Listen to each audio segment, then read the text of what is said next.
नमस्कार साथियों, एक बार फिर से हम हाजिर हैं रीट 2021 एसएसटी के लिए कक्षा 6 की पुस्तक लेकर के।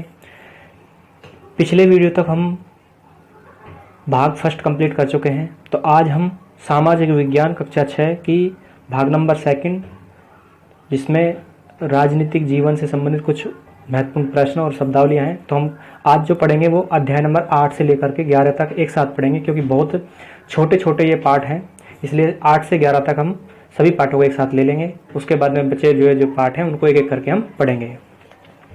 तो आपसे रिक्वेस्ट है कि अगर आपने पिछली वीडियो नहीं देखी है तो आप पिछली वीडियो ज़रूर देखें।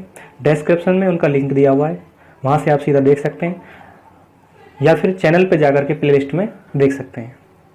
तो आइए सीधे हम चलते हैं प्रश्नों की तरफ। बहुत महत्वपूर्ण प्रश्न है, मैं फिर कह रहा हूँ, रीट में इससे बाहर कुछ भी जाएगा नहीं, इसलिए वीडियो को ध्यानपूर्वक एक बार दो बार जरूर देखें, ये बहुत ही जल्दी आपको समझ में आ जाएगा। तो हम चलते हैं सीधे प्रश्नों की तरफ। तो दोस्तों, अध्याय नंबर 9 जिसका नाम है विविधता में एकता, इससे संबंधित कुछ महत्वपूर्ण प्रश्न हैं। तो पहला प्रश्न है, गेहूं और चावल सर्वाधिक किस राज्य में पैदा होते हैं? तो गेहूं और चावल जो है सर्वाधिक होते हैं पंजाब में। तो नेक्स्ट देखिए, नेक्स्ट क्वेश्चन है, चाय सर्वाधिक किस राज्य में पैदा होती है? तो चाय सभी को आपको मालूम होगा, आसाम में सर्वाधिक होती है। नेक्स्ट है, नारियल सर्वाधिक कहाँ पैदा होते हैं? ये सारे क्वेश्चन अच्छे क्वेश्चन हो सकते हैं। तो नारियल सर्वाधिक होते हैं केरल और तमिलनाडु में। नेक्स्ट है, बिहू किस राज्य का प्रसिद्ध त्योहार है? इस पर आप थोड़ा ज्यादा ध्यान दें, इंपॉर्टेंट हो सकता है। बिहू, तो बिहू जो है असम का प्रसिद्ध त्योहार है। नेक्स्ट है, ओणम किस राज्य का प्रसिद्ध त्योहार है? तो ओणम जो है ये केरल का प्रसिद्ध त्योहार है, तो ये भी अच्छा क्वेश्चन है। नेक्स्ट है, पोंगल किस राज्य का प्रसिद्ध त्योहार है? तो पोंगल जो है वो तमिलनाडु का प्रसिद्ध त्योहार है। देखिए सीधे सीधे आप फैक्ट हैं, इनको बस याद करते जाएं, वीडियो को 2-3 बार देखेंगे याद हो जाएगा। नेक्स्ट है, गणगौर और तीज मनाए जाते हैं। तो गणगौर और तीज जो है ये राजस्थान में मनाए जाते हैं। तो आगे देखें, अब हमारा नेक्स्ट पार्ट है अध्याय 10 जिसका नाम है हमारे बाजार। देखिए ये आपके जो है सिलेबस में अभी जुड़ा है नया, बीमा बैंकिंग और बाजार से संबंधित, तो इन पर आप थोड़ा ज़्यादा ध्यान दें, इंपॉर्टेंट क्वेश्चन है सारे ही। क्वेश्चन है, वस्तु के बदले वस्तु देना यह प्रणाली कहलाती है। वस्तु के बदले में आपने वस्तु दी, तो यह प्रणाली कौन सी प्रणाली कहलाती है? तो सही आंसर होगा वस्तु विनिमय प्रणाली। नेक्स्ट है, वस्तु के मूल्य के रूप में वस्तु न देकर मुद्रा दी जाती है, यह प्रणाली क्या कहती है? जब हमने किसी से कोई वस्तु ली और उस वस्तु के बदले हमने वस्तु ना देकर के क्या दिए? मुद्रा दी, तो यानी करेंसी, तो वो कौन सा सिस्टम कहलाता है? तो वो कहलाता है मुद्रा विनिमय। तो अच्छा क्वेश्चन हो सकता है। आगे देखें, अध्याय नंबर 11 है और सबसे ज्यादा इंपॉर्टेंट है रीट 2021 के लिए, क्योंकि ये सिलेबस में नया सिलेबस टॉपिक जो है ये जोड़ा है, सहकारिता एवं उपभोक्ता सशक्तिकरण। तो अच्छे क्वेश्चन है। क्वेश्चन है, सामूहिक या संगठित रूप से किया गया कार्य कहलाता है। देखिए सामूहिक रूप से, समूह से मिलकर आप जब भी किसी कार्य को करते हो तो उसको कहते हैं सहकारिता। 4 ऑप्शन डाल करके इसमें ऑप्शन दे दिए जाएंगे, इसलिए ध्यान रखें। तो समूह से जब हम किसी काम को करते हैं तो वो क्या कहलाता है? सहकारिता। अब नेक्स्ट क्वेश्चन है, सहकारिता से किया गया कार्य हो जाता है। तो सहकारिता से जब हम किसी कार्य को करते हैं तो सरल और आसान हो जाता है। सहकारिता का मतलब है कि हमने किसी काम को जो बहुत ही हार्ड था उस सब काम को मिलकर के किया तो काम सरल भी हो गया, और इसी तरह के काम जो करने से उसको कहते हैं सहकारिता। और इस वाले क्वेश्चन पर आप स्टार लगा लीजिए, 101% ये क्वेश्चन आने के पूरे चांसेज हैं। सबसे ज्यादा इंपॉर्टेंट है ये, सहकारिता का मूल मंत्र क्या है? तो सहकारिता का मूल मंत्र है, एक सबके लिए, सब एक के लिए, और सबके हित में ही हमारा हित है। सबके हित में ही हमारा हित है, ये सहकारिता का मूल मंत्र है। आगे देखिए, नेक्स्ट है, एक प्राथमिक सहकारी समिति का गठन कितने व्यक्ति मिलकर करते हैं? सारे ही क्वेश्चन इंपॉर्टेंट है, लेकिन जिन पर ज्यादा इंपॉर्टेंट का कहा जा रहा है उन पर थोड़ा ज्यादा ध्यान दें। तो हमें प्राथमिक सहकारी समिति का गठन करना है तो लगभग 15 व्यक्ति होने चाहिए। तो यानी कम से कम कितने व्यक्ति मिलकर के कर सकते हैं? 15 व्यक्ति। नेक्स्ट है, सहकारी समिति का पंजीकरण किस विभाग द्वारा करवाया जाता है? तो सहकारी समिति का जो पंजीकरण है वो किया जाता है सहकारिता विभाग से। अच्छा क्वेश्चन हो सकता है। सहकारी समितियों के प्रकार, देखिए सहकारी समितियां कई प्रकार की होती हैं, तो इन पर आप इन सभी को याद रखने की कोशिश करें। सबसे पहले है कृषि सहकारी समिति, नेक्स्ट है दुग्ध सहकारी समिति, उपभोक्ता सहकारी समिति, गृह निर्माण सहकारी समिति, सहकारी साख एवं बचत समिति और क्रय विक्रय सहकारी समिति। तो ये 6 प्रकार की समितियां हैं। इनमें से किसी भी तरह की सहकारी समिति जो है वो पूछी जा सकती है, इसलिए इन पर वो याद रखें। आगे देखें, नेक्स्ट है उपभोक्ता को शोषण से बचाने के लिए सरकार ने कौन सा कानून बनाया है। उपभोक्ता क्या होता है, हम जब कोई भी वस्तु खरीदते हैं तो वो हम उपभोक्ता कहलाते हैं। अब उपभोक्ता का शोषण भी किया जाता है, तो उपभोक्ता का शोषण से बचाने के लिए सरकार ने उपभोक्ता संरक्षण कानून 1986 बनाया है। तो अच्छा क्वेश्चन है, याद रखें। नेक्स्ट है, जब कोई व्यक्ति अपने उपयोग के लिए कोई वस्तु अथवा सेवा खरीदता है तो वह कहलाता है, तो वह क्या कहलाता है, उपभोक्ता कहलाता है। जब कोई व्यक्ति अपने उपयोग के लिए कोई भी वस्तु और सेवा खरीदता है तो उपभोक्ता कहलाता है। तो अच्छा क्वेश्चन है।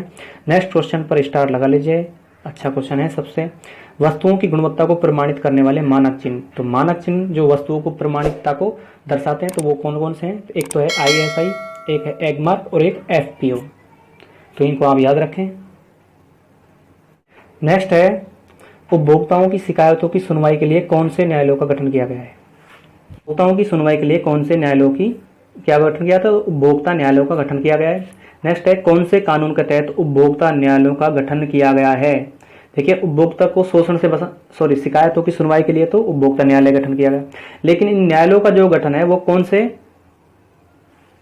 कानून के तहत किया गया, तो उपभोक्ता संरक्षण अधिनियम 1986 के तहत जो है उपभोक्ता न्यायालयों का गठन किया गया। अच्छा क्वेश्चन है, इनको आप विशेष याद रखें। नेक्स्ट है, उपभोक्ताओं की सुनवाई हेतु कितने प्रकार के न्यायालयों की व्यवस्था की गई है। तो उपभोक्ताओं की जो शिकायत है उनको सुनने के लिए 3 प्रकार के न्यायालयों की व्यवस्था की गई है। सबसे पहले जिला उपभोक्ता मंच, फिर राज्य उपभोक्ता और राष्ट्रीय उपभोक्ता न्यायालय। तो अच्छे क्वेश्चन है। नेक्स्ट है, 20 लाख रुपए तक की शिकायत कौन से न्यायालय में की जा सकती है, इंपॉर्टेंट लगा लीजिए। 20 लाख रुपए तक की शिकायत के लिए जिला उपभोक्ता मंच में हम शिकायत कर सकते हैं। तो अच्छा क्वेश्चन है। नेक्स्ट है, 20 लाख से अधिक और 1 करोड़ तक की राशि से संबंधित विवाद कौन से उपभोक्ता न्यायालय में किया जाता है। आपके जो राशि है वो 20 लाख से अधिक है, 1 करोड़ से कम है, तो आप कौन से न्यायालय में जाएंगे, तो आप जाएंगे राज्य उपभोक्ता आयोग में। नेक्स्ट है, 1 करोड़ से अधिक राशि से संबंधित शिकायत की जाती है। देखिए, ये क्वेश्चन पूछे हुए हैं इसलिए हम इनको थोड़ा इन पर ज्यादा ध्यान दें। 1 करोड़ से अधिक राशि की शिकायत की जाती है तो राष्ट्रीय उपभोक्ता आयोग पर आप जा सकते हैं। तो साथियों, ये तो थे पाठ से संबंधित कुछ महत्वपूर्ण प्रश्न। अब हम इन सभी पाठों के अंतर्गत जो कुछ अंत में महत्वपूर्ण शब्दावली और प्रश्न दिए हैं उनको भी एक बार हम देख लेते हैं। वीडियो अच्छी लगे तो आप लाइक जरूर करें और अपने सभी मित्रों तक शेयर करें। मैं फिर कह रहा हूँ, रीट के लिए बहुत ही यूजफुल होने वाली है। छोटी छोटी वीडियो बहुत ही लाभकारी रहेंगी। तो देखिए, अब साथी देखिए, पिछली वीडियो तक हमने सामाजिक विज्ञान के भाग फर्स्ट को कंप्लीट कर लिया था। तो आज जो है वो है सामाजिक विज्ञान भाग सेकंड, और जिसका नाम है सामाजिक और राजनीतिक जीवन, यानी सोशल एंड पॉलिटिकल लाइफ। तो ये देख लीजिए, इसका फ्रंट पेज है इस तरह से। तो अब हम चलते हैं इसके महत्वपूर्ण प्रश्नों की तरफ। एक ये पिक्चर भी आप जरूर देखें। देखिए, इस पिक्चर में क्यों आपको ये पिक्चर दिखाई जा रही है। इसमें एक तरफ लिखा हुआ है एकल परिवार और एक तरफ संयुक्त परिवार। तो एकल परिवार में कौन कौन आते हैं, एकल परिवार में आते हैं मम्मी पापा और भाई बहन, और संयुक्त परिवार में दादा दादी, चाचा चाची, ताऊ ताई।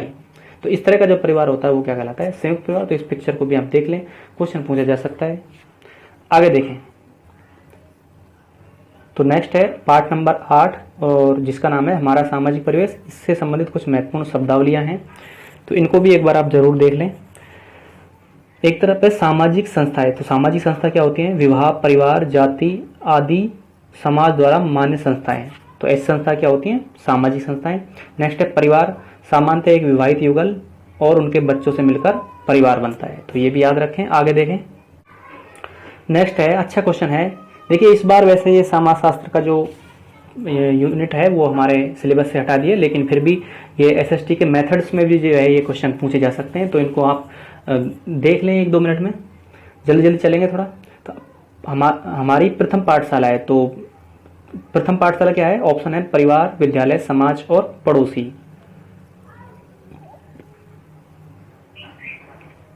तो हमारी प्रथम पाठशाला क्या है, परिवार। तो ये अच्छा क्वेश्चन है। नेक्स्ट है समाज की सबसे छोटी इकाई है? तो समाज की सबसे छोटी इकाई है, ऑप्शन है विद्यालय, अस्पताल, परिवार और जाति। तो समाज की सबसे छोटी इकाई है परिवार। आगे देखें, नेक्स्ट है परिवार के सदस्यों के बाद हमारे सबसे निकट होते हैं। देखिए परिवार के सदस्यों के बाद जो सबसे निकट जो हमारे होते हैं वो कौन होते हैं? ऑप्शन है रिश्तेदार होते हैं क्या, पड़ोसी, मित्र या कर्मचारी। तो पड़ोसी हमारे सबसे नजदीक होते हैं, तो ये आप सभी को मालूम है। तो अब हम तो ये इसी के साथ हमारा पार्ट नंबर 8 कंप्लीट होता है। बहुत छोटा सा पार्ट है। आगे देखें, देखिए नेक्स्ट पार्ट है पार्ट नंबर 9, जिसका नाम है विविधता में एकता। और इससे संबंधित कुछ जो है एक पिक्चर है, इसमें राष्ट्रीय प्रतीक दिए हुए हैं और एक तरफ इनका चित्रों से दर्शाया गया है। तो ये आप एक बार देख ले। राष्ट्रीय ध्वज है, तो राष्ट्रीय ध्वज है तिरंगा, राष्ट्रीय चिन्ह है अशोक स्तंभ, राष्ट्रीय पशु है बाघ, राष्ट्रीय पक्षी मोर, राष्ट्रीय पुष्प कमल और राष्ट्रीय खेल हॉकी, और राष्ट्रीय गान जनगण मन और राष्ट्रीय गीत है वंदे मातरम। तो इनको भी एक बार आप चलते चलते जरूर देख लें, पिक्चर साइड में दिए हुए हैं, देख लीजिए। देखिए राष्ट्रीय खेल को आप जरूर याद रखें, क्योंकि खेल पे सिर्फ हमारा ध्यान जाता है क्रिकेट पर, जबकि भारत का राष्ट्रीय खेल कौन सा है? हॉकी। आगे देखें, नेक्स्ट है पार्ट नंबर 9 के ही शब्दावली। शब्दावली देखें, विविधता। विविधता क्या होती है? कई तरह का होने का भाव, जैसे खान पान, वेशभूषा, रंग रूप आदि, तो ये विविधता कहलाती है। नरजातीयता, मनुष्य की प्रजाति, आर्य द्रविड़ आदि संबंधी, ये नरजातीय कहलाती है। भौगोलिक क्या होता है? तो पृथ्वी के प्राकृतिक स्वरूप संबंधी जो है वो क्या कहलाते हैं? भौगोलिक। तो इनको भी आप देख लें, इनसे भी क्वेश्चन बन सकता है। आगे देखें, नेक्स्ट है अभ्यास प्रश्न और रिक्त स्थानों की पूर्ति से संबंधित कुछ प्रश्न हैं, इनको भी आप देखें। क्वेश्चन है भारत के उत्तर में रिक्त स्थान पर्वत और रिक्त स्थान उपजाऊ मैदान है। देखिए भारत के उत्तर में कौन सा पर्वत है? तो हिमालय है, और उपजाऊ मैदान तो गंगा यमुना का क्या है? मैदान है। तो गंगा यमुना का मैदान इसमें आ जाएगा, और उत्तर में हिमालय। नेक्स्ट है गांव में अधिकांश लोग कृषि यानी खेती और रिक्त स्थान से जुड़े होते हैं, तो इसमें क्या आएगा? गांव के अधिकांश लोग खेती और पशुपालन से जुड़े हुए हैं। तो ये भी अच्छा क्वेश्चन है। आगे देखें, नेक्स्ट है सुमेलित कीजिए। तो सुमेलित करने वाले क्वेश्चन है, एक तरफ है राष्ट्रीय स्तंभ, तो एक तरफ है स्तंभ फर्स्ट और एक तरफ है स्तंभ सेकंड, तो इनको आप मिलान कर सकते हैं। तो राष्ट्रीय ध्वज तो आप सभी को पता है, राष्ट्रीय ध्वज कौन सा है? हमारा तिरंगा। राष्ट्रीय चिन्ह कौन सा है? तो अशोक स्तंभ है। राष्ट्रीय पशु कौन है? तो राष्ट्रीय पशु बाघ है। और राष्ट्रीय पक्षी कौन है? तो पक्षी है मोर। तो इस तरह से आगे देखें, नेक्स्ट है राष्ट्रीय खेल। तो राष्ट्रीय खेल हमारा हॉकी है। देखिए इसमें समझाने का कुछ भी है नहीं, तो जल्दी जल्दी हम चलते हैं। राष्ट्रीय गान कौन सा है? तो जनगण मन है। राष्ट्रीय गीत कौन सा है? वंदे मातरम। और राष्ट्रीय फूल कौन सा है? तो कमल का फूल। तो ये अच्छे क्वेश्चन है। आगे देखें, नेक्स्ट है पार्ट नंबर 9 का ही, एक तरफ है स्तंभ ए और स्तंभ है, इनको मिलाना है। तो इडली डोसा, तो ये अच्छा क्वेश्चन है। इडली डोसा, तो इडली डोसा कहाँ के प्रसिद्ध है? तो इडली डोसा आपको खाना है तो कहाँ जाना पड़ेगा? दक्षिण भारत में, तो ये दक्षिण भारत आएगा। दाल बाटी चूरमा सभी को पता है, राजस्थान में आना पड़ेगा आपको। ढोकला आपको खाना है तो गुजरात जाना पड़ेगा।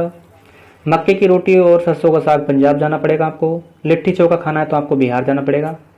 तो इस तरह से मित्रों ये अच्छे क्वेश्चन हो सकते हैं। L1 में भी पूछे जा सकते हैं ऐसे क्वेश्चन, ये L1 के टॉपिक से है, L2 में भी पूछे जा सकते हैं। तो अब हम चलते हैं आगे। अब हम आ चुके हैं पार्ट नंबर 10, जो कि सबसे ज़्यादा इंपॉर्टेंट है और जिसका नाम है हमारे बाजार। नया सिलेबस में ये जुड़े हुए हैं। तो इसके सबसे पहले हम देखते हैं शब्दावली। तो शब्दावली में क्या है? परंपरागत। परंपरागत है जो परंपराओं से चले आ रहे रीति रिवाज या सिद्धांत, तो ये परंपरागत कहलाते हैं। लघु उद्योग, लघु उद्योग का होता है? तो लघु उद्योग होता है, इसको आप इंपॉर्टेंट लगाइए लघु उद्योग को, छोटा उद्योग जिसमें लगभग 20 आदमी तक लगे हो, यानी कि ऐसा उद्योग जिसमें 20 वर्कर काम करते हो, उसको हम लघु उद्योग की श्रेणी में रख सकते हैं।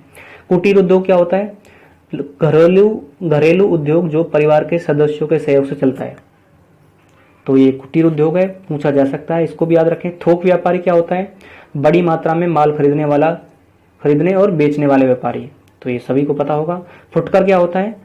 फुटकर या खुदरा व्यापारी, थोड़ी मात्रा में माल खरीदने या बेचने वाला व्यापारी, और व्यावसायिक या व्यवसाय से संबंधित, तो ये इनको आप याद रखें, क्वेश्चन पूछे जा सकते हैं यहाँ से। आगे देखें, नेक्स्ट है अभ्यास प्रश्न।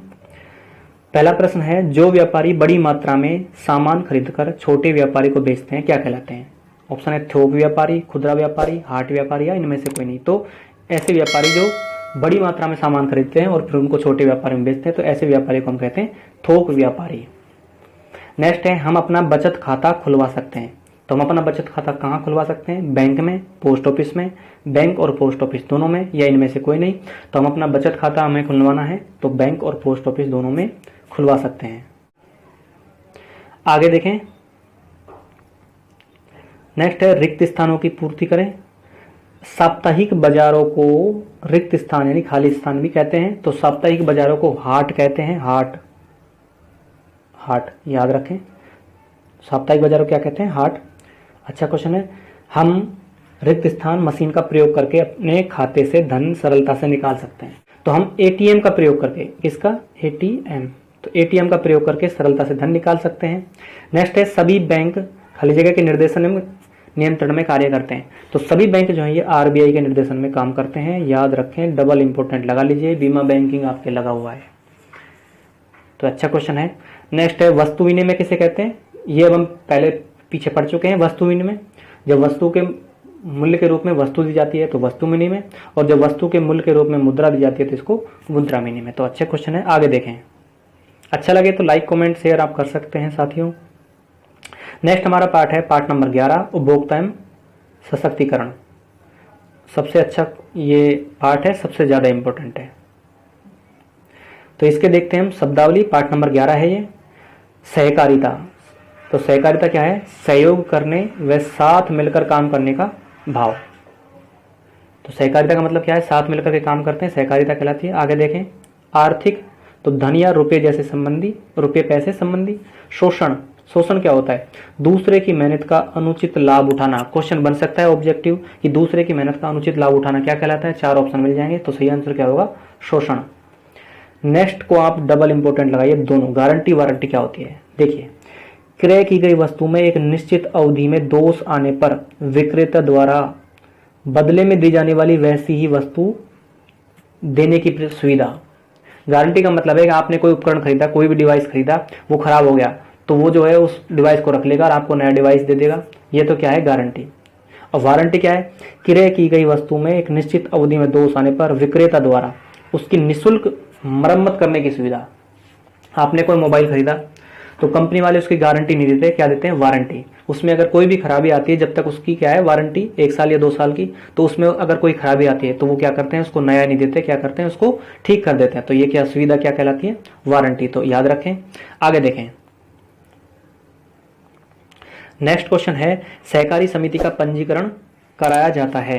ये हम पहले पढ़ चुके हैं। तो सहकारी समिति का पंजीकरण कहाँ कराया जाता है? तो ऑप्शन है कलेक्ट्रेट में, तहसील में, सहकारिता विभाग में और गृह विभाग में। तो सहकारी समिति का अगर हमें पंजीकरण कराना है तो इसका सही आंसर होगा सहकारिता विभाग में, ऑप्शन नंबर 3। नेक्स्ट भी अच्छा क्वेश्चन है, कौन निम्नलिखित में से कौन सा मानक चिन्ह है? ऑप्शन है ISI, एगमार्क, FPO या उपयुक्त तीनों। तो उपयुक्त तीनों ही जो है ये क्या है? मानक चिन्ह है। नेक्स्ट देखें, रिक्त स्थानों की पूर्ति कीजिए। पहला है, आप कोई वस्तु या उत्पाद या सेवा खरीदे तो आप एक कहलाएंगे। तो आप क्या कहलाएंगे? अभी हम पीछे पढ़ चुके हैं, उपभोक्ता कहलाएंगे।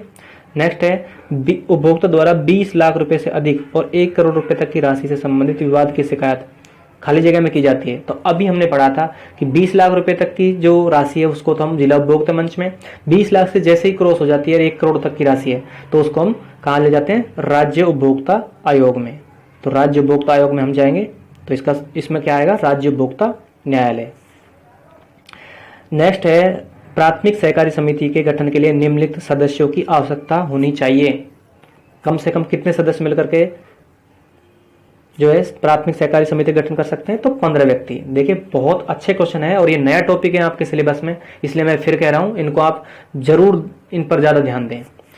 ये एक बहुत अच्छा क्वेश्चन बन सकता है कि प्राथमिक सहकारी समिति के गठन के लिए न्यूनतम सदस्यों की संख्या होनी चाहिए। ऑप्शन डाल दिए जाएंगे 8, 10, 12, 15, 20 जो भी है। तो कितने चाहिए? 15। सहकारिता का मूल मंत्र क्या है? तो अभी हमने पढ़ा था, एक सबके लिए सब एक के लिए। तो ये याद रखें, और सबके हित में ही हमारा हित है। तो साथियों, ये थे पार्ट नंबर 8 से लेकर के पार्ट नंबर 11 तक। वीडियो अगर अच्छी लगे तो लाइक कमेंट शेयर जरूर करें और अपने सभी मित्रों तक शेयर करें। रीट में इसके बाहर कुछ नहीं जाएगा। और इसी तरह की अच्छी अच्छी वीडियो देखने के लिए हमारे चैनल के साथ जुड़े रहें। चैनल को सब्सक्राइब जरूर करें। अब हम मिलेंगे नेक्स्ट वीडियो में, तब तक के लिए सभी को नमस्कार।